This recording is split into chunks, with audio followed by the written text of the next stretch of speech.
some of these colleges that are taking vast amounts of money, who also have vast amounts. They've got $52 billion and really scamming the public and hiring people like de Blasio and Lori Lightfoot, who are certainly two of the worst mayors in the history of our country, paying them a fortune of salary and having them teach our children how to manage cities and how to manage government. What's the word as of this morning on, let's say, Harvard? Well, we're negotiating with them. When we went back to them to say we'd welcome them back to the negotiating table, their response was a lawsuit. So Pam and her team are helping work with that, and I am, enjoying the fact not only am I firing myself, but I'm now being sued fairly regularly by different departments of education. But we're staying tough with them. The other thing that we're looking at also are the 117 violations of these big universities like Harvard and others, who are not reporting as they're required to do by law foreign money that comes in and how much that is and where it comes from, and so that is and very students. Yeah, and it's very serious. Where are these people coming from? Yep, Yeah, exactly. so we pulled back their grants because Harvard isn't responding to us criminal activity by their students, and until they give us that list, they're not getting any more grants from Homeland Good. Security. I think we should pull it back. We did. The students they have, the professors they have, Right. the attitude they have is not American, and I think you should. A grant is a grant. We don't have to give grants. Exactly right. So we'll pull back the grant. All right. Very good. Right. Thank you very much. Thank you. Bobby? Mr. President, thank you for your extraordinary leadership. Over the past 100 days, we are already making America healthy again. We announced last week the ban on the 9 petroleum-based synthetic dyes, food dyes. Within 2 years, within 2 months, we're going to ban the worst 2 of them. I am working with Secretary Rollins on dietary guidelines, the dietary guidelines that the President Biden's administration gave us. 453 pages. They're basically unreadable, and they are the product of the same kind of politicized science that drove Fruit Loops to the top of the food pyramid. And we're going to do real science, gold standard science. We're going to develop we have till December to do it. We are working very, very fast together. We're going to get it done by the end of the summer in time to drive change, major dramatic changes in the school food, the school lunch programs over the next school year. I'm working also with Secretary Rollins on the SNAP program and to get sodas and candy off of the food stamp program. 10% of food stamps go to SNAP. And I want to thank you for your courage. You are a business-friendly president, probably the most business-friendly in our history, but you're also willing to stand up to very, very powerful businesses, and you've shown that again and again. Secretary Rollins had the soda industry come and knock on her door very much, very loudly, and they said to her, well, the SNAP program is not supposed to be about nutrition. She pointed out to them that there is no nutrition in a soda. And they said, well, it's not supposed to be about nutrition. And she said to them, the name of the program is Supplemental Nutrition Assistance Program. So it is about nutrition. And we shouldn't, we have 38% of our kids are diabetic or pre-diabetic, and we are paying at both ends. We're paying for the food-like substances that make them diabetic, and then we're being bankrupt. We're spending $1 trillion a year on metabolic dysfunction. It's existential and it's not sustainable. I visited Arizona, West Virginia, Utah, and Indiana in the last 2 weeks, who have all applied for SNAP waivers. We're encouraging, thanks to Brooke Rollins' leadership, all of the states to apply for those waivers. I also visited Utah, which is the first state to ban supplemental fluoride. Florida yesterday passed a bill to ban supplemental fluoride. I'm confident Governor DeSantis is going to sign that. We are working, Lee Zeldin and I are working together to change the federal fluoride regulations, to change the recommendations, and we're looking at the science now. I want to point out that in August, the National Toxicity Program, which was an arm of the NIH, did a meta-review of all the science on fluoride and found that there's a direct inverse correlation between fluoride exposure and lowered IQ in children. So the more you get, the stupider you are. And we need smart kids in this country, and we need healthy kids, and thank you for your leadership. We're going to get there. We're reviewing the GRAS standards now we're revamping them to get 10,000 ingredients that are in our foods. The Europeans only have 400 ingredients. We have 10,000. There are chemicals we know nothing about. And we are going to stop that process, and then we're going to go back and look at these chemicals and make the companies either get rid of them or to label them.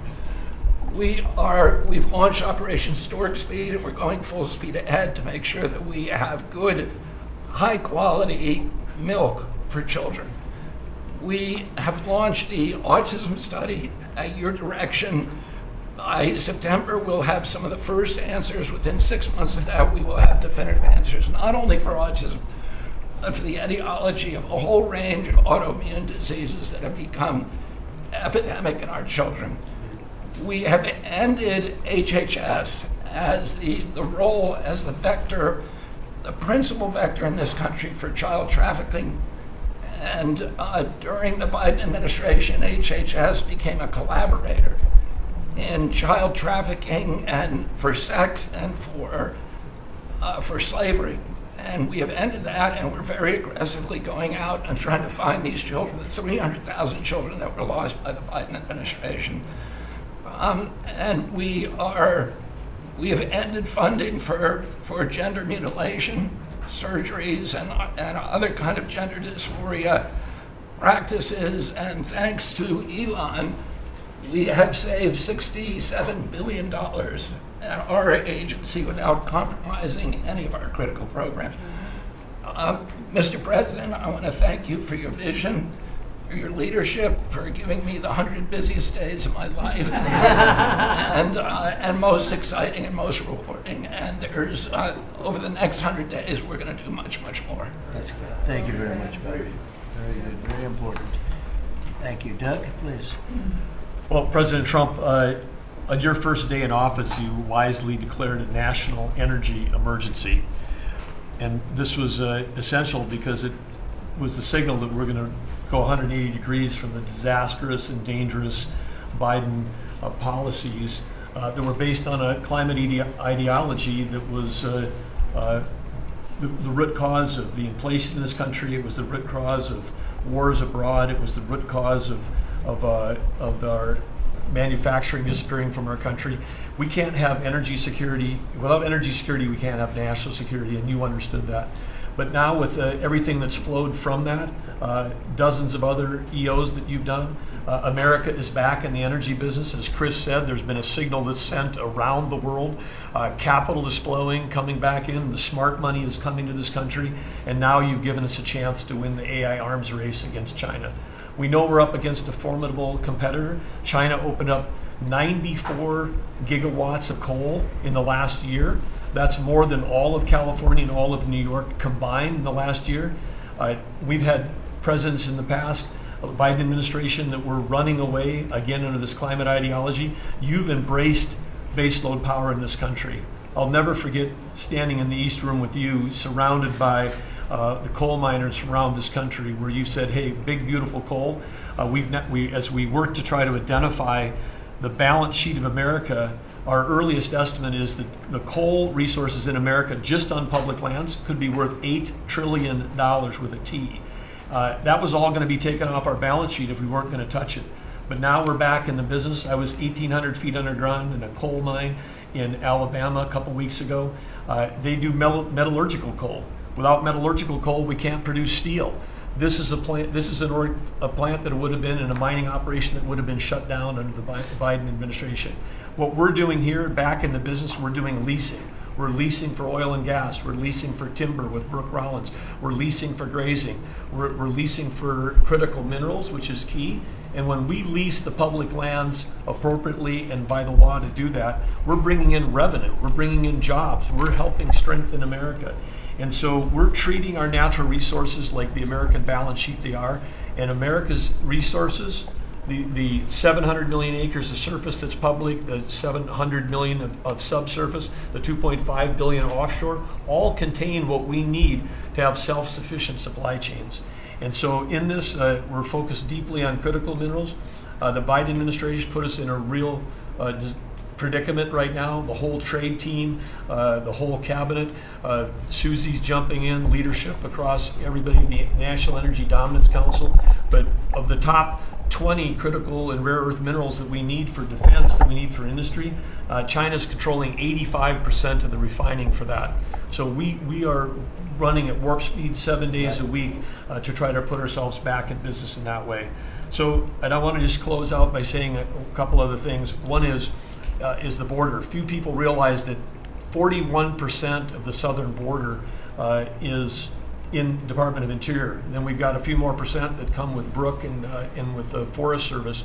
But that's been a risk area. Part of the reason everyone was pouring into our country, Biden wasn't enforcing the border laws. They definitely weren't enforcing it on public lands. And so again, using tying two presidents that had a great propensity for action, Theodore Roosevelt in 1907 created what was called the Roosevelt Reservation, 60-foot strip that go from Texas all the way to the Pacific Ocean, because he was worried in some future state there might be smuggling. I don't think he was anticipating human smuggling and fentanyl trafficking, but that has been largely unused. He gave us the authority to transfer that, and so working with Christie and working with Pete, we've transferred that to the DoD. So transferring land from the other agencies like Interior to the Department of Defense, then as Pete said, they can do the detain and assist with the military. And having been down at the border multiple times in recent week, I can confirm everything Christie said. The enthusiasm, the morale of that group is exactly 100% opposite of when Christie and I were down there as governors. I had Border Patrol people say that they were multi-generational service in that law enforcement that said, my wife and I are telling our children never to go into this thing, to go into Border Patrol. People this time were saying, I got a 17-year-old. As soon as they turn 18-year-old, they're signing up. My wife is thrilled. They're going into law enforcement. They're so proud to be serving with you. Everybody I've met, whether it's in a coal mine or at the border, law enforcement, the one thing they say on those trips is, please thank President Trump from all of us, the change that you're making. And I want to say especially this became very dear when we last week renamed a U.S. Wildlife Refuge in honor of Jocelyn Nungare. Jocelyn Nungare, of course, lost her life tragically to illegal Venezuelan gang members in this country in a horrific way. But her mother, Alexis, was at that ceremony. Her grandmother was there, and Jocelyn's great-grandmother was there. There 3 other generations of that family were there. They all wanted to pass on their thank you to, and we've secured her name forever as a sanctuary, and really is saying that every child, every 12-year-old, every child in America should be safe in their own communities, and you've dedicated a beautiful piece on the coast in honor of her. So, President Trump, in your first term when I had a chance to work with you as governor, you were courageous. The thing that's empowering this amazing group of people around this table, and you've probably assembled the greatest cabinet ever, is that this time you're not just courageous, you're actually fearless. And it's your fearlessness to take on the issues that other presidents would not touch, whether it's the work that we're doing with successfully streamlining and right-sizing government, or whether it's taking on the issues at the border, or whether it's embracing the power we need to win the arms race. You're fearlessly doing that, and that creates it just all of us can sprint because you're running ahead. So thank you. Well, thank you, Doug, and you are doing a great job. And with Chris, that's a pretty much unbeatable combination, I have to tell you. So thank you both very much. Thank you, Doug. It's great. Marco? Well, it's not easy to go last after all these reports that have come here. First of all, Mr. So I better be good, and I'll be short as well. A couple things, Mr. President. I think you deserve a lot of credit for 2 things. The first is assembling this great team of people. Some of whom I've known for a long time, others who I've gotten to know during this period of time, but putting together a team, not just of talented individuals, but that work well together. is something never going to be reported on in the media or fully seen, but it happens every single day. For the most part, I interact with almost everyone around this table at some level. And because of Secretary Kennedy, I'm afraid to eat anything. So in front of him, yeah. He said Tootsie Rolls are okay in moderation. So. But it's a great team. And here's the second, and I tell this to people all the time. This is incredibly rewarding service, and you hear it in everyone's voices. Traditionally, in the past, and it's one of the problems we got in as a country, is presidents would say, okay, let's go do something, and then they would have to do a study, and then a study on the study, and then a long internal deliberative process, and by the time you got to it, it was too late, or somebody had forgotten it. In this administration, it's moving. You know the direction because you know why you were elected. The American people elected you very clearly, and basically it's measured, I used to say by days and weeks, now it's measured by hours and minutes, but action is happening. And that's what people want to see. And I'm going to talk about foreign policy in particular because I'm not sure this is fully appreciated. This president inherited 30 years of foreign policy that was built around what was good for the world. In essence, the decisions we made as a government in trade and foreign policy was basically, is it good for the world? Is it good for the global community? And under President Trump, we're making a foreign policy now was it good for America? I was appointed by you and confirmed by the Senate to be the head of the United States Department of State. Not the World Department of State, not the Global Department of State, the United States Department of State. And what that means is our foreign policy is guided by three things. Does it make America stronger? Does it make America safer? And does it make America richer? If something doesn't do one of those three things, and hopefully all three of those things, we're not doing it. Now, we went out and hired a consulting firm to help us organize ourselves. Luckily, they were free. They're called the Department of Government Efficiency. And they helped us do a couple things. Number one is our foreign aid. We were funding some crazy stuff. Crazy stuff. You tell me, how does a puppet show in some country around the world make us stronger, safer, and more prosperous? So we got rid of puppet shows and a bunch of other things. I'm sure there were very good puppet shows. And I'm sure that a bunch of charities in the world can go pay for it, but the American taxpayer should not. We've also, by the way, Mr. President, under your direction, reorganized the Department of State. We had offices within offices within offices that didn't even know they existed themselves, not to mention the rest of them. And so we've begun to reorganize that as a way to be able to empower our embassies and our ambassadors and our regional bureaus to do what many of them signed up to do. We have a great team of ambassadors you've appointed. They're coming online every single day. Very talented people that are involved. Something else we got out of the business of, well, it wasn't widely reported, or maybe it was. We had an office in the Department of State whose job it was to censor Americans. And by the way, I'm not going to say who it is. I'll leave it up to them. There's at least one person at this table today who had a dossier in that building of social media posts to identify them as purveyors of disinformation. We have these dossiers. We are going to be turning those over to these individuals. We can follow up with the media.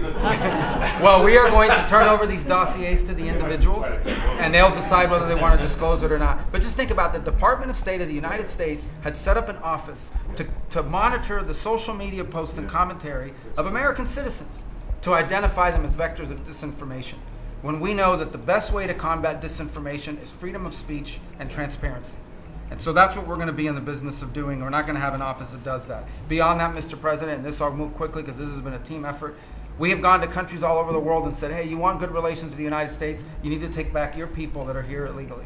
And we've had historic cooperation. Beyond that, and I say this unapologetically, we are actively searching for other countries to take people from third countries. So we are actively, not just El Salvador, we are working with other countries to say, we want to send you some of the most despicable human beings to your countries. Will you do that as a favor to us? And the further away from America, the better, so they can't come back across the border. I'm not apologetic about it. We are doing that. The president was elected to keep America safe and to get rid of a bunch of perverts and pedophiles and child rapists out of our country. Here's something else we've done. We stopped giving student visas to people who are coming here to burn down our universities and take over libraries and harass people. Why are we giving student visas to people who are coming here to create disruption? And we've taken away the student visas of people that have come here to do that. It's simple. If you're coming to America to start riots, we're going to take away your student visa. And by the way, every country in the world that I've traveled, 14 countries in 14 weeks, you know what they all say to me? Yes, that's what we would do too. So the only people who seem to disagree with us are a handful of federal judges and a bunch of crazy people who get paid to write and report. So anyway, we're getting rid of that. Now here's some good news. You know, we're going to have the World Cup, the FIFA World Cup, the FIFA Club Cup, and then we're going to have the Olympics. So we have to have a Consular Affairs Bureau. We have very good, talented people there, but we are going to infuse technology, again, working with our consultants, to be able to, millions of people are coming into this country for this. And, but we've done it to improve customer service. For some of us who served in Congress recognize that about a year and a half ago, we had a meltdown under Biden. You couldn't get a passport. You have people calling, I have a cruise on Friday, my passport expires. In the month of March, we processed 2.78 million Americans, their passports. That is the historic, it's the largest single month processing of passports ever, and we think it's a good way to build the momentum to be able to do the visas. Two last points I want to make. We have a great team that you've built. I want to especially acknowledge Steve Woodcock. This is a person that doesn't have to be doing what he's doing. He has a very good life in Miami, my hometown as well. He has worked incredibly hard, has done it without any agenda, and we need to acknowledge him. I want to acknowledge Mr. Boulos as well, who did something really great last week. They told us this war between the Democratic Republic of Congo and Rwanda is intractable. It can never happen. It will never happen. I sent Mr. Boulos, your envoy. A week later, I look on my schedule, the signing of a declaration of peace between the Democratic Republic of Congo and Rwanda. We signed it at the State Department last week. We hope it will lead now to a lasting, permanent peace that we hope to invite them back to Washington to sign. So two great, and we have a lot of good people working on our teams as well, but these are two great people. Mike Waltz alluded to this earlier, and this is the last point. In the first 100 days of the 47th presidency, 47 wrongfully detained Americans have been returned to the United States, thanks to your leadership and the diplomacy that was exercised to make that happen. 47 for the 47th president in the first 100 days, and that's all credit to you, Mr. President. Thank you for the honor to be able to serve alongside you, for you, and alongside all these excellent people. Well, thank you very much, Marco. Really great job.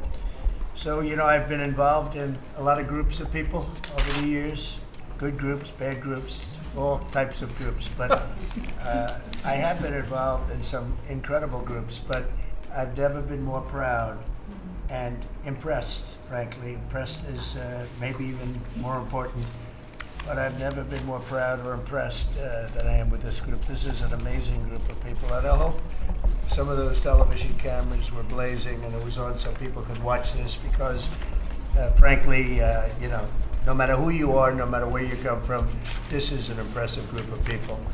I sat around being somewhat competitive. I said, well, let's see, who did the best job, who did the worst job?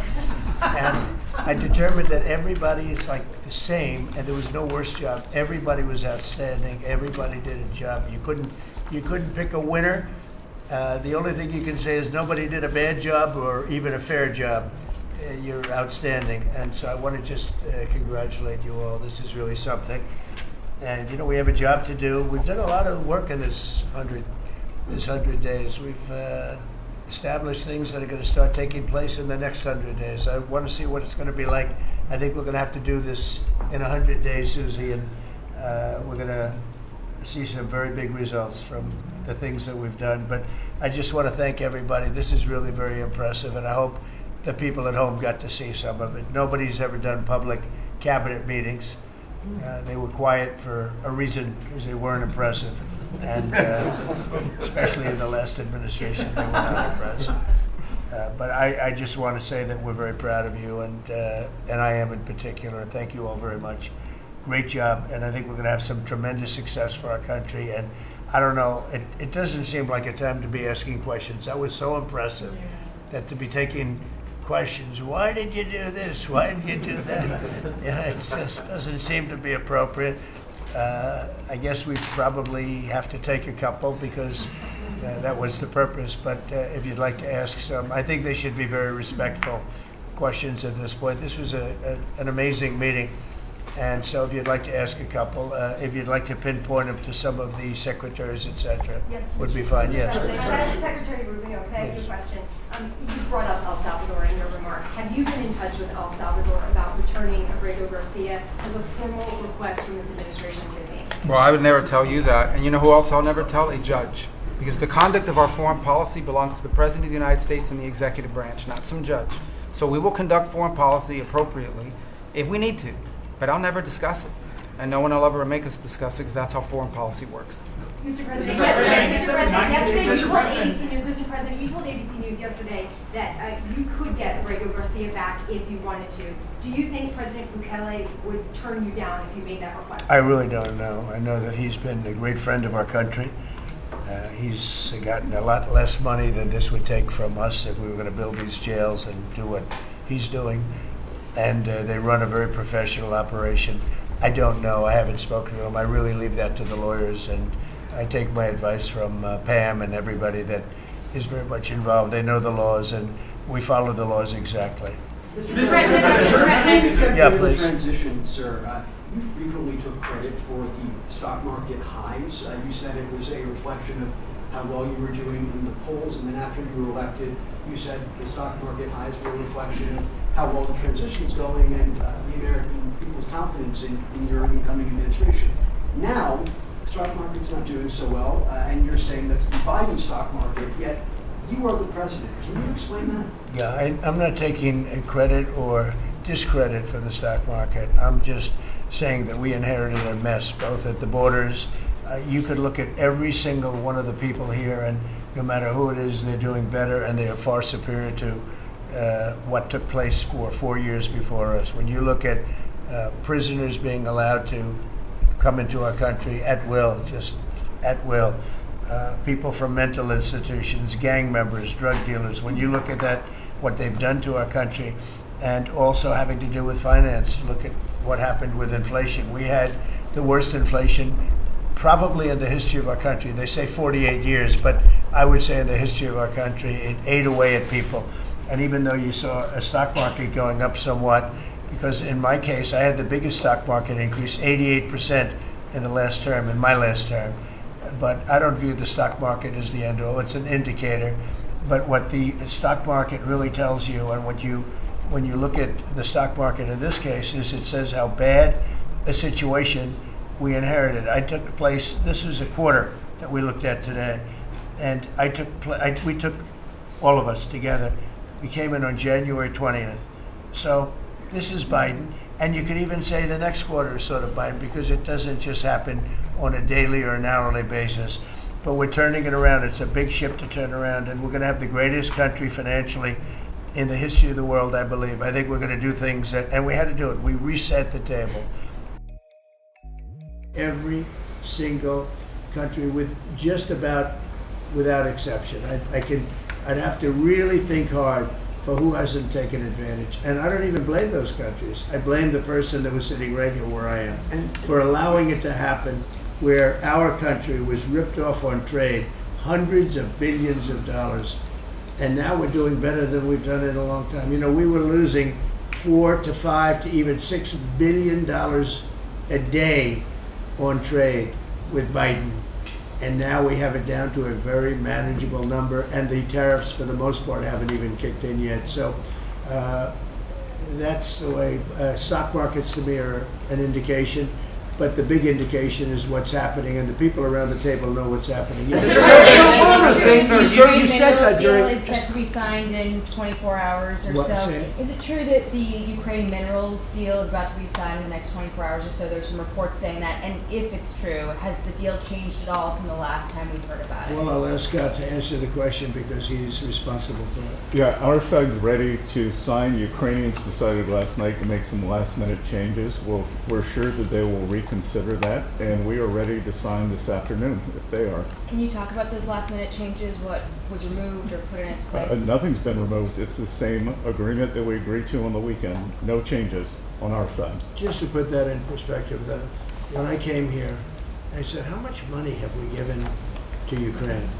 The real number is about $350 billion. It's unthinkable. And we had no security, we had no nothing. We were just pouring money there, unsecured money, putting it in banks, and anybody could have taken it out. You know, anybody over there, it was their decision. I've never seen anything like it. Europe, on the other hand, which is obviously that whole situation is much more important to Europe because we have an ocean in between. But Europe gave about $100 billion. It's a lot of money. It's a big sacrifice they made also. But they gave much less than we did. And their money is secured, totally secured. by deposits in banks. The deposits are largely Russian deposits. That's what Europe did, but their money is secured. So they gave 100 billion totally secured. We gave money like it's throwing it out the window. And it was done by Biden, and this is Biden's war. This isn't Trump's war. I'm trying to get out. And more than the money, they're losing about 5,000 young Russian and Ukrainian soldiers a week, mostly. There's some people also being killed in towns where missiles should not have been shot, small cities and towns. But we are trying to save the lives of about 5,000 young, mostly soldiers, that are losing their lives a week. I see satellite photos, probably off one of his satellites, come to think of it. But I see satellite photos every week of fields with arms and heads and legs scattered all over. It's a violent, violent, horrible situation. And more important than the money, I want to save the lives of people from other countries that are dying so stupidly, so needlessly, and they're dying. But I said, what are we doing? How did we get into this war? It would have never happened if I were president. Everybody knows, and it didn't happen for 4 years. Wasn't even thought of. I discussed it with President Putin a lot. Ukraine was the apple of his eye, but there was no way he was going to do anything. Zero chance. And I said, we feel foolish. The Europeans are putting up money. It's totally secure. They get the money back. We're putting up much more money. We have absolutely nothing. And I didn't want to make a complicated deal. I didn't want to make a deal that couldn't be made because Ukraine doesn't have very much money. They're going through a very bad period of time. It's been brutal. But I felt very foolish being in charge. So I said, well, we want something for our efforts beyond what you would think would be acceptable. And we said rare earth. They have very good rare earth. As you know, we're looking for rare earth all the time. Rare earth is called rare for a reason. And they have a lot. And we made a deal where our money is secure, where we can start digging and doing what we have to do. It's also good for them because you'll have an American presence at the site, Chris. And the American presence will, I think, keep a lot of bad actors out of the country, or certainly out of the area where we're doing the digging. So we made a deal, and I assume they're going to honor the deal. I put Scott in charge, and Scott's done it beautifully, but we haven't really seen the fruits of that deal yet. I suspect we will. Mr. President, sir, you made progress. You had set a 90-day deadline during the executive order for Secretary Sextet and known to review whether to recommend to you whether to invoke the Insurrection Act to send troops to the southern border. Is that something you're still considering? Well, I'm talking to them, and it's not hard and fast, but I'm talking to them, and I will tell you that the border is the most secure it's ever been. We have never had anything like it. And when you said, Christy, before, it's 99.999, and I guess that means one person maybe, or two people. It's actually turned out to be 3 people came across the border versus hundreds of thousands of people under Biden. And we're talking about people coming. Look, people, they have souls, they have hearts. Many of them are good, but we have a country that's under siege. We have a country that really is I think it's under attack. In many ways, worse than under attack, because there are no uniforms. You don't know who the attacker is, so you really don't. It's not like you're fighting an army. You're fighting people. You don't even know who they are. But 11,888 murderers, many of them murdered far more than one person, are roaming. Now, some of them have already been caught. A lot of them have already been caught and taken out. But we're being impeded by judges from doing our job. And hopefully that situation is going to be solved, because I think nobody wants to have murderers and people from jail, and I mean for serious, serious crime. I remember the Biden people used to say, no, these are aliens that came into our country and they don't commit crime. I said, they don't commit crime, they commit worse crime. They make our criminals. Some of these people that they've allowed in through open border policies, the dumbest thing I've ever seen. You can look at some of these people and you say, this is not going to end well. But the people that they've allowed into our country are making our criminals look like the nicest people on earth. I will tell you, these are serious criminals. These are violent criminals. These are people that would kill you and wouldn't lose an ounce of sleep, and they wake up the next morning and they don't even remember it.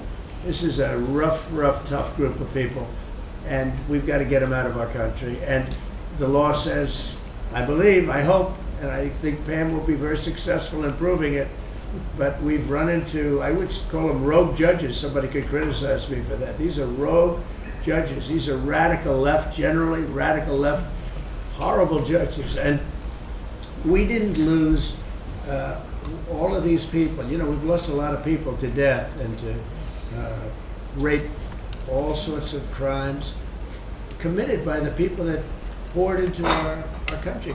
And they came in totally unimpeded. Just come on in. And you see it every night. You'd see thousands and tens of thousands of people pouring into our country. We have no idea who they are. And to this day, we're looking for people. We have no idea. We hear that we have terrorists in our country that are so bad, they couldn't stay in any other country, but we're getting them out. And the group between Pete and Christie and Tom Holman and everybody working together, the people that you would least suspect are reporting them, getting it, and the public is reporting them. The public is seeing. The public is calling and they're saying, you know, I live in a house and next to me moved in a group of people and they are very violent, and would go and would find out and would say, yeah, you're right, they were really violent, and we have information on most of them. So I just think it's incredible what's taken place. But we right now have a very, very secure border. Right now we have the most secure border in the history of our country, so I don't think we have to worry about your question too much. Mr. President, as Prime Minister of Canada ran against, not only against the Conservatives, but also against you. Well, yesterday, both parties. Prime, yeah, and yesterday he spoke about American betrayal. Are you interested in rebuilding relations with Canada, and if so, how?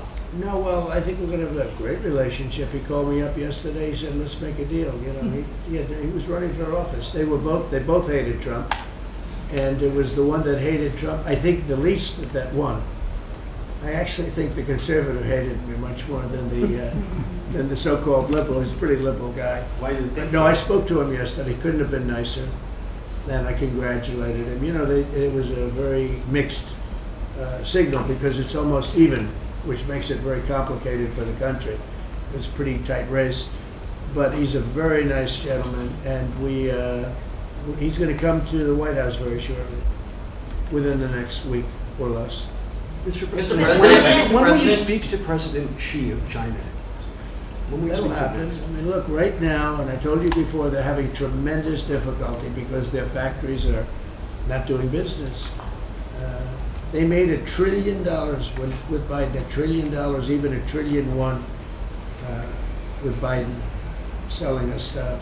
Much of it we don't need. You know, somebody said, "Oh, the shelves are going to be open." Well, maybe the children will have $2 instead of $30. You know, and maybe the $2 will cost a couple of bucks more than they would normally. But we're not talking about something that we have to go out of our way. They have ships that are loaded up with stuff, much of which, not all of it, but much of which we don't need. And we have to make a fair deal. We've been ripped off by every country in the world, but China, I would say, is the leading one, the leading candidate for the chief ripper offer. There has never been a country that's been ripped off more than the United States of America under some of the dumbest leadership, and it usually starts with the president. And you can go back, and I'm not just talking about Biden. It's been the worst. I mean, the trade deficits and everything else, he's been the worst. But he had no idea what he was doing, and I think somebody ought to look at the auto pen to find out who was really running this country, because it wasn't Biden. Because nobody could agree to what he agreed to. Sir, what's your message for the girl who doesn't He get put our the job? country at risk, at tremendous risk, and fiscal risk, financial risk. So I think we have it very much. I really believe that the next 100 days is going to be even better than this. Look, I read an editorial yesterday from a group that normally wouldn't write that this is the most consequential presidency in history, in the history of our country. This is not a particular group that would write that kind of an editorial, but they see what we're doing and what we had to do. And I believe if this group, not just me, if this group wasn't here, I think our country was going to be in, if it was lucky, just serious trouble, but a lot worse than that. I think our country could have been a total disaster. Bad things were happening with our country, and we've stemmed the tide, we've turned it around, but we're going to really turn it around over the next 3 years, 3.5 years, we're going to turn it around, and then hopefully it'll be in such great shape. That's my goal, to put it in such great condition that it can't be destroyed. Do you believe you mentioned this last night in your speech in Macomb, that we're facing an unprecedented situation where there's a lot of abuses of nationwide injunctions, sort of seemingly designed to curtail your power, specifically when it comes to deporting these illegal, violent aliens that came in under the previous administration. Yeah. Have you spoken to your team about ways to mitigate this and continue to deliver for the American people on well, that there aspect? are ways to mitigate it, and there's some very strong ways. There's one way that's been used by 3 very highly respected presidents, but we hope we don't have to go that route. But there is one way that has been used very successfully by 3 presidents, all highly respected. And hopefully we don't have to go that way, but there are ways of mitigating that. I want to thank you all very much. I thought this was an incredible cabinet meeting. I think there's probably has never been a cabinet meeting like this. You've never seen it on tape, that I can tell you. And I want to just congratulate everybody at the table, but we have a lot of work to do, but we're off to a great start. Thank you very much, everybody. Do you enjoy, Mr. President, being in the White House back? Second time? How's your life here? Thank you, everybody. I'm working hard. I like my life. I'm working hard, but I like it because we're doing a lot of good for a lot of people. Thank you very much. Thank you. Thank you.